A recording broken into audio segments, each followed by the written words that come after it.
ఒక విషయం ఉండేది చిన్నప్పుడు, అది నాకు ఎప్పుడూ అర్థం కాలేదు.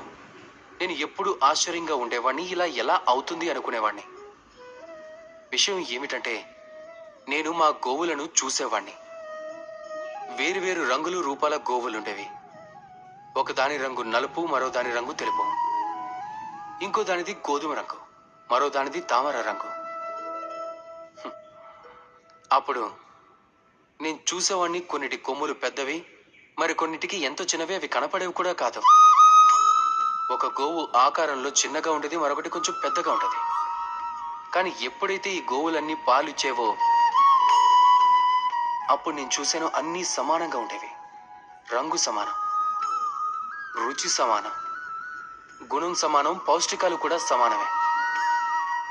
అప్పుడు నేను ఇది అర్థం చేసుకోలేకపోయా. నా దృష్టిలో అయితే అన్ని గోవులు వేరువేరుగా ఉన్నాయి.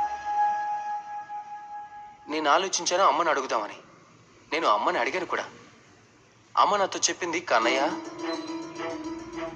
రంగులు రూపాలు భిన్నంగా ఉంటే గోవు యొక్క వాస్తవికత మారదు కదా, గోవు అయితే గోవే కదా అని. ఇప్పుడు నేను ఇది అర్థం చేసుకోలేకపోతున్నాను, మానవుడు దీనిని సమీకరణ ఎందుకు చేయలేదని. చూడండి, రంగు, రూపం, జాతి, ధర్మం, భాష అన్నిటికంటే పైనుంది మానవత్వం. ఇక మానవత్వానికి కేవలం ఒక్కటే ధర్మం, అదే ప్రేమ. అయితే ఇదే ప్రేమ మీరు అందరికీ పంచండి. ప్రేమతో అందరికీ సేవ చేయండి. ఈ మానవత్వం యొక్క అమృతాన్ని రుచి చూడండి.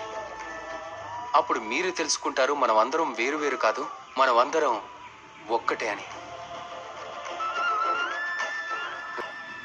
రాధాకృష్ణ.